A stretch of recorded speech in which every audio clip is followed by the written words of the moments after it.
Hello friends, welcome back to my YouTube channel Ravi AG and sciences. Friends, आज के इस video lecture में हम कवर करने वाले हैं प्लाज्मा मेम्ब्रेन और टोनोप्लास्ट को। अगर आपने इससे पहले के हमारे वीडियो लेक्चर को देखा हो तो इससे पहले की वीडियो लेक्चर में हमने सेलों से संबंधित यानी सेल की जो कवरिंग होती है यानी जो मेम्ब्रेन्स होती हैं वो किस तरीके से बनी होती हैं, तो उससे संबंधित जो दो थियरीज दी गई हैं, दो थियरीज कौन सी थी, पहला यूनिट मेम्ब्रेन और दूसरा फ्लूइड मोज़ेक मॉडल, तो उसको हमने कवर किया था और जाना था कि जो ऑर्गेनाइड्स होते हैं, जो ऑर्गन सेल्स कोशिकांग होते हैं, कोशिकांगों की कवरिंग किस तरीके से बनी होती है। तो नॉर्मली सबको पता है कि ये लिपोप्रोटीन यानी लिपिड और प्रोटीन की बनी होती हैं।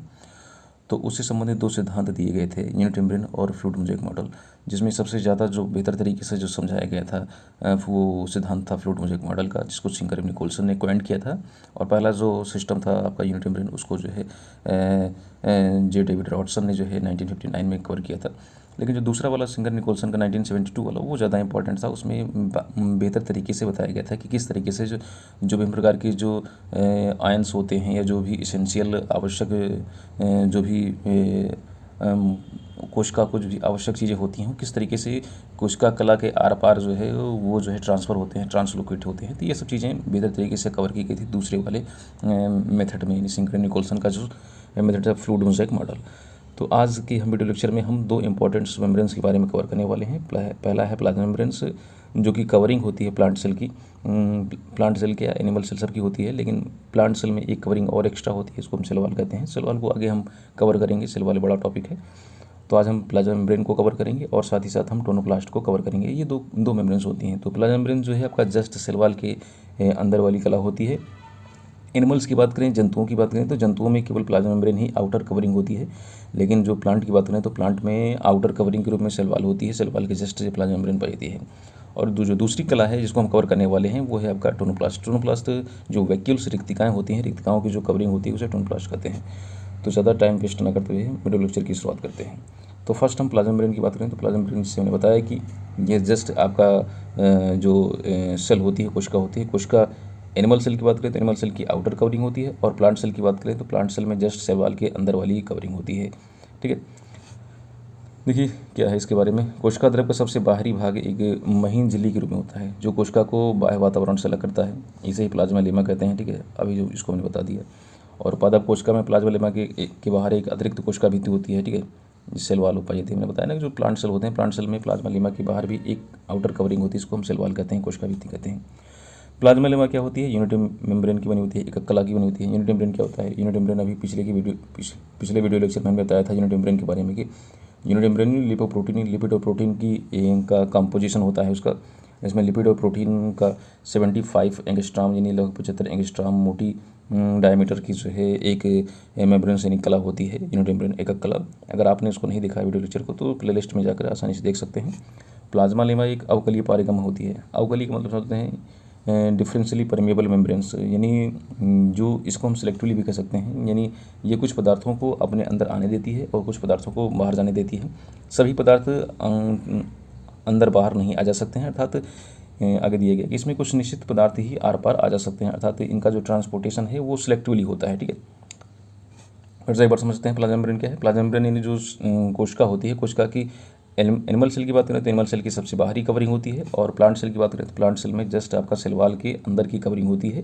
यूनिट मेम्ब्रेन की बनी होती है, एकक कला की बनी होती है, अर्थात लिपोप्रोटीन, लिपिड और प्रोटीन की बनी होती है। 75 एंगस्ट्रॉम मोटी, ठीक है, 75 एंगस्ट्रॉम मोटी होती है।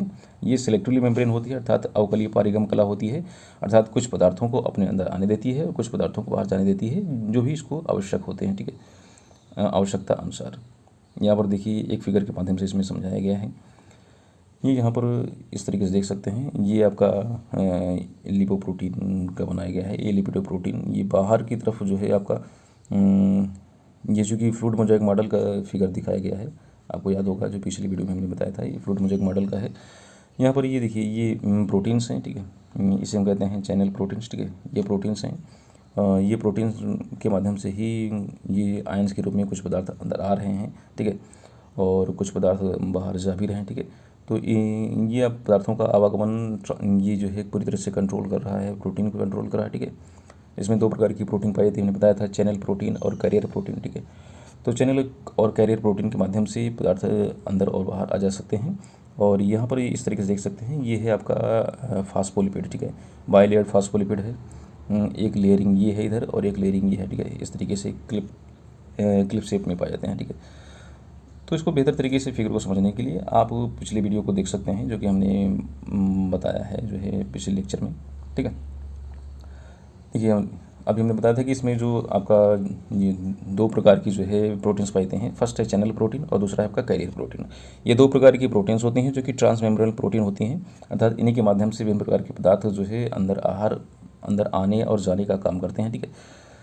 आगे देखते हैं। फर्स्ट हम जानेंगे इसके चैनल प्रोटीन के बारे में। पहले वाली प्रोटीन क्या है, इसका क्या कार्य होता है। तो चैनल प्रोटीन यानी जो प्रणाल प्रोटीन होती हैं, ये जो आपका जो मेम्ब्रेन्स होती है अर्थात जो जीवद्रव्य कला होती है में आर पार जल अनुरागी यानी हाइड्रोफिलिक यानी वाटर लवर जो है, ठीक है, खुले छिद्र बनाते हैं, अर्थात इनसे होकर आपका सोडियम, पोटेशियम और कैल्शियम आदि विशिष्ट आयनों का अभिगमन होता है, अर्थात ये सब आयन्स आसानी से आ जा सकते हैं, इसलिए इसको हम कहते हैं चैनल प्रोटीन कहते हैं। ये कहलाता है आपका प्रणाल प्रोटीन, ठीक है।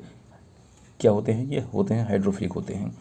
नेक्स्ट दूसरे प्रकार की बात है कैरियर प्रोटीन की। कैरियर प्रोटीन यानी वाहक प्रोटीन झिल्ली से होकर विभिन्न प्रकार के पदार्थों के आवागमन में एंजाइम्स के रूप में काम करते हैं। तो जो आपका जो दूसरा प्रकार का प्रोटीन है कैरियर प्रोटीन, ये एंजाइम के रूप में बिहेव करता है। और पहला वाला जो पहली वाली जो प्रोटीन थी यानी आपका चैनल प्रोटीन जो है ये हाइड्रोफिलिक होती है, अर्थात ये वाटर लवर होती है। इसमें से कुछ विशेष प्रकार के आयंस होते हैं, वो अंदर बाहर आने जाने का काम करते हैं, अर्थात ट्रांसलोकेट होते हैं, ठीक है। और दूसरी वाला जो प्रोटीन है आपका कैरियर वाले जो है आपका एंजाइम्स के रूप में काम करती हैं, जैसे एक एंजाइम्स होते हैं उस तरीके से बिहेव करती हैं। आइए अब जानते हैं कि फंक्शंस क्या होता है प्लाज्मा लेमा का, जो मेम्ब्रेन्स है, जो कला है, इसका क्या कार्य है। तो सबसे बाहर की कवरिंग होने की वजह से ये फर्स्ट जो इसका जो फंक्शन ये हो सकता है कि ये विभिन्न प्रकार की एक मिनट, अब ठीक है। फर्स्ट जो इसका फर्स्ट फंक्शन ये हो सकता है कि जीवद्रव्य जो कला होती है ये कोशिकाओं की जो है आकृति को एक निश्चित बनाए रखती है, अर्थात एक डेफिनेट शेप देती है, ठीक है। कोशिका को एक निश्चित आकृति बनाए रखती है और साथ ही साथ बाहरी आघातों से इसकी रक्षा करती है, इसका प्रोटेक्शन का भी काम करती है, ठीक है। चूँकि कवरिंग है, कवरिंग का काम ये होता है कि इसको एक शेप देगी और साथ ही साथ उसका प्रोटेक्शन, उसकी सुरक्षा भी करेगी। जो मल्टी सेलुलर होते हैं, ठीक है, जो ऑर्गेनिज्म होते हैं, जो बहुकोशिकीय प्राणी होते हैं, इस मेम्ब्रेन्स की वजह से यानी जो प्लाज्मा मेम्ब्रेन होती है, इसकी स्पेशलिटी होती है, इसकी विशिष्टता के कारण अपनी जैसी कोशिकाओं की पहचान करती है, तो आइडेंटिफिकेशन का भी काम करती है प्लाज्मा मेम्ब्रेन, ठीक है। नेक्स्ट अगले फंक्शंस की बात करें तो जो जीवद्रव्य कला होती है यानी जो प्लाज्मा मेम्ब्रेन है, इसमें रीजनरेशन की अच्छी खासी क्षमता होती है। तो अगर किसी कारणवश अगर ये डैमेज हो गई, ठीक है, तो फिर से रीजनरेट हो जाएगी और ग्रोथ करके जो है फिर से उसी आकृति में, उसी शेप में फिर से जो है प्राप्त हो जाएगी, ठीक है। नेक्स्ट अगले फंक्शन की बात करें तो कुछ मेम्ब्रेन्स ऐसी होती हैं, कुछ झिल्लियों पर कुछ विशेष प्रकार के प्रोटीन्स एंजाइम्स का कार्य करते हैं, ठीक है। जो प्रोटीन्स होते हैं वो एंजाइम्स का कार्य करते हैं। जैसे माइटोकॉन्ड्रिया की बात करें तो माइटोकॉन्ड्रिया पर जो ईटीएस होता है, इलेक्ट्रॉन ट्रांसपोर्ट सिस्टम जो चलता है, उसमें विभिन्न प्रकार के विशिष्ट प्रकार के एंजाइम्स होते हैं जो कि रिस्पिरेशन में पार्टिसिपेट करते हैं, श्वसन में भाग लेते हैं। तो कुछ मेम्ब्रेन्स कुछ झिल्लियों पर, ठीक है, विशिष्ट प्रकार के प्रोटीन्स पाते हैं जो कि एंजाइम्स का काम करते हैं और ये जो है आपका विभिन्न प्रकार के जो है फंक्शंस को परफॉर्म करते हैं। नेक्स्ट और लास्ट जो है फंक्शंस की बात करें इसमें, तो ये कला जो मेम्ब्रेन्स जो होती है कोशिका में विभिन्न पदार्थों के आदान प्रदान का नियंत्रण करती है। तो ये तो पता ही है कि जो डिफरेंट टाइप के जो पदार्थ होते हैं जो कोशिका के अंदर आते हैं जाते हैं, तो वहाँ पर डिफरेंशियली परमेबल मेम्ब्रेन्स का काम करती है, अर्थात सिलेक्टिवली परमेबल मेम्ब्रेन का काम करती है, अवकलीय पारगम कला की तरह बिहेव करती है। ये थी कुछ बातें जो है आपका प्लाज्मा मेम्ब्रेन से रिलेटेड। नेक्स्ट हम दूसरी कला की बात करते हैं, वो है हमारी जो है रसधानी कला यानी आपका टोनोप्लास्ट, ठीक है। टोनोप्लास्ट क्या है, रसधानी कला या टोनोप्लास्ट क्या है। टोनोप्लास्ट जैसे नहीं समझ रहे हैं टोनोप्लास्ट क्या है, जरा एक फिगर के माध्यम से बता दे रहे हैं। जस्ट ये आपका सेल हो गई, ठीक है। अगर हम प्लांट सेल की बात करें तो प्लांट सेल में दो कवरिंग होगी, सबसे बाहर की सेल वाल होगी और जस्ट ये आपका प्लाज्मा मेम्ब्रेन होगी, ठीक है। बीच में जो है आपका न्यूक्लियस होता है, केंद्रक होता है और केंद्रक के पास में ही आपको बड़ी बड़ी वैक्यूल्स देखने को मिलेंगी। यहीं पर वैक्यूल्स देखने को मिलेंगी, रिक्तिकाएँ देखने को मिलेंगी। वैसे वैक्यूल्स में कुछ होता नहीं है, ज़्यादातर वाटर ही इनक्लोज होता है, जल ही इसमें भरा होता है। लेकिन अब इसमें इसके जल के अतिरिक्त और भी कुछ पदार्थ इसमें हो सकते हैं। तो जो भी पदार्थ इसमें पाए जाएंगे वैक्यूल्स रिक्तिकाओं में, उसी के नाम पर उस वैक्यूल्स रिक्तिका का नाम जो है नेम्ड कर दिया जाता है, उसका नामकरण कर दिया जाता है। तो वैक्यूल्स की जो कवरिंग होती है, ये जो कवर्ड है जिस मेम्ब्रेन से, उसे ही कहते हैं टोनोप्लास्ट, वही कहलाती है रसधानी कला, ठीक है। वैक्यूल्स जो होती है, रिक्तिकाएँ जो होती हैं, रिक्तिकाओं की जो कवरिंग होती है उसे ही टोनोप्लास्ट कहते हैं, उसे ही कहते हैं रसधानी कला, ठीक है। आइए जानते हैं कि टोनोप्लास्ट क्या है। तो इसी प्रकार से जैसे कि हमने अभी पढ़ा था ऊपर जो है प्लाज्मा मेम्ब्रेन के बारे में यानी जीवद्रव्य कला के बारे में, तो उसी तरह ये भी आपका एकक कला के यानी इनोट मेम्ब्रेन की बनी होती है, अर्थात ये भी आपका लिपोप्रोटीन की बनी होती है। लिपिड और प्रोटीन की 75 एंगस्ट्रॉम डायमीटर की जो है मेम्ब्रेन्स होती हैं, और यह कला कोशिका द्रव और रिक्तिका की सीमा पर होती है। तो इसके हमने इसकी पोजीशन भी हमने बता दी कि कहाँ पर पाई जाती है। तो कहाँ पर पाई जाती है? कोशिका द्रव्य और रिक्तिका की सीमा पर होती है। तो जो अभी जैसी कोशिका है, ठीक है, तो कोशिका के अंदर ये हमने बताया न्यूक्लियस, ठीक है, तो ये पूरा जो सब पूरा पोर्शन है सब वैक्यूल से, ये सब आपका साइटोप्लाज्म यानी कोशिका द्रव के अंतर्गत ही आता है, ठीक है, सब इसमें कोशिका द्रव का ही पार्ट है। तो कोशिका द्रव और रिक्तिका की, तो ये जैसे यहाँ पर रिक्तिका हो गई, तो ये इधर तो आपका साइटोप्लाज्म के टच में है, और ये आपका वैक्यूल है, रिक्तिका है। तो इन दोनों की बाउंड्री वाल पे होती है, इन दोनों की सीमा पर होती है। तो यही कहा गया है कि कोशिका द्रव और रिक्तिका की सीमा पर पाई जाती है। टोनोप्लास्ट यह निर्णय करती है कि इसके आर पार किया जा सकते हैं, अर्थात यह कला भी अवकलीय पारिगम होती है। अर्थात ये भी जैसे हमने बताया था प्लाज्मा मेम्ब्रेन, सेम दैट इसी प्रकार ये भी आपकी जो आपकी टोनोप्लास्ट होती है, टोनोप्लास्ट भी आपकी डिफरेंशियली परमेबल होती है, अर्थात अवकलीय पारिगम होती है, सेलेक्टिवली होती है, चूजन होती है। ये भी निर्धारित करती है कि रिक्तिका के अंदर यानी जो वैक्यूल है, वैक्यूल के अंदर कौन से पदार्थ आने हैं, कौन से पदार्थ जाने हैं बाहर, ठीक है। तो ये भी उसी तरीके से कंट्रोल करती है, ठीक है, सेलेक्टिवली होती है ये भी। एक टॉपिक और इसमें कवर कर लेते हैं वीडियो लेक्चर में, वो है आपका साइटोस्केलेटल, ठीक है। साइटोस्केलेटल क्या होता है? साइटो का मतलब समझ लीजिए, साइटो मीन्स आपका सेल, और स्केलेटल का मतलब यानी कंकाल, यानी ठीक है, फ्रेमवर्क, ठीक है। कोशिका का कंकाल, अब कोशिका के कंकाल से क्या समझ रहे हैं, ठीक है। तो जो कोशिका, अगर आप कोशिका को देखें तो कोशिका में डिफरेंट टाइप के ऑर्गेनॉइड्स यानी ऑर्गन सेल्स यानी कोशिकांग पाए जाते हैं, ठीक है। जैसे इसमें आपके प्लास्टिड होते हैं, प्लास्टिड में आपका ल्यूकोप्लास्टिड, क्लोरोप्लास्टिड और आपका क्रोमोप्लास्टिड। माइट्रोकांडिया होती है, ठीक है। इसके साथ साथ endoplasmic reticulum, ribosome, Golgi complex, centrosome, flagellum, cilia, lysosome, spherosome, lomasome, microbodies में आपका पराक्सोम, ग्लाइसोसोम। ये सब जो विभिन्न प्रकार के ऑर्गेनाइड्स होते हैं, ये सब किस तरीके से सेल के अंदर प्लेस्ड होते हैं, किस तरीके से कोशिका के अंदर पाए जाते हैं। तो इसके लिए एक स्केलेटल सिस्टम पाया जाता है। जैसे कि हम ह्यूमन की बात करें या फिर हम एनिमल्स की बात करें, तो मानव में जैसे स्केलेटल सिस्टम होता है, उनका बोन्स होती हैं, हड्डियाँ होती हैं, और विभिन्न प्रकार के आर्गन जो अंग होते हैं वो उनके माध्यम से जो है प्लेस्ड होते हैं, व्यवस्थित होते हैं। सेम दैट उसी प्रकार जो सेल्स होती हैं, कोशिकाएँ होती हैं, कोशिकाओं में भी कुछ स्केलेटल जैसी संरचनाएं पाई जाती हैं, लेकिन इसको काफ़ी समय तक नहीं जान पाया गया, ठीक है। इसका कारण ये था कि जो इलेक्ट्रॉन माइक्रोस्कोप होती है, इलेक्ट्रॉन माइक्रोस्कोप में दिखाई नहीं देते हैं। तो इसके लिए एक दूसरे प्रकार की माइक्रोस्कोप यूज की गई, और उस माइक्रोस्कोप का नाम है हाई वोल्टेज इलेक्ट्रॉन माइक्रोस्कोप, ठीक है। यहाँ पर हाई वोल्टेज इलेक्ट्रॉन माइक्रोस्कोप का इस्तेमाल किया गया, ठीक है। तो नॉर्मल जो इलेक्ट्रॉन माइक्रोस्कोप होती है उसमें ये दिखाई नहीं देती है, तो इसके लिए हम हाई वोल्टेज इलेक्ट्रॉन माइक्रोस्कोप को की हेल्प ली जाती है इसमें। उसके माध्यम से इसको देखा गया था 1970 में, 1970 में फर्स्ट टाइम, ठीक है।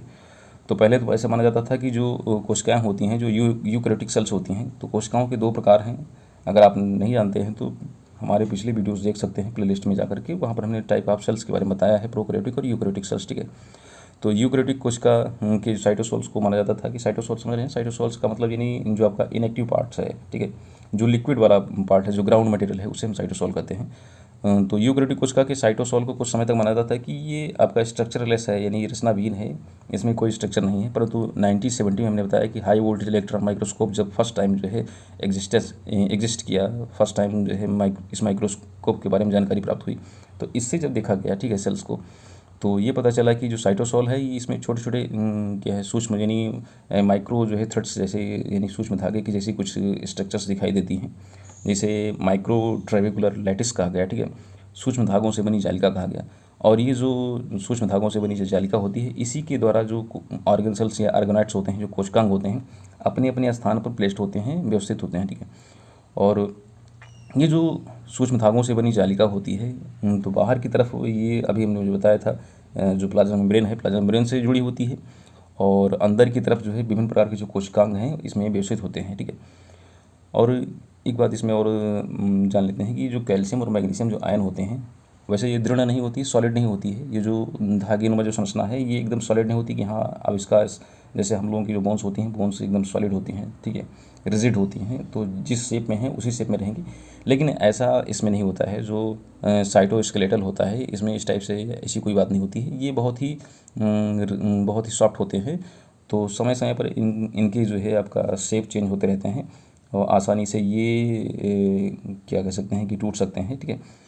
तो ये डिपेंड करता है, ठीक है, कि कोशिका को किस समय किस शेप की आवश्यकता है, तो उसके अकॉर्डिंग जो है ये अपना शेप चेंज करते रहते हैं। तो कह सकते हैं कि ये दृढ़ नहीं होती। ये जो जालिका है, जो ट्रेबेकुलर है, ये दृढ़ नहीं होती।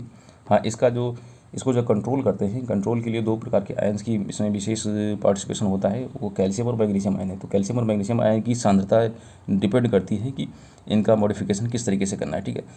तो कम या ज़्यादा इनकी सांद्रता कम होती है, ज़्यादा होती है, उसी बेस पे ये जो है अपने शेप को या अपने मॉडिफिकेशन को जो है कंट्रोल करते रहते हैं, ठीक है।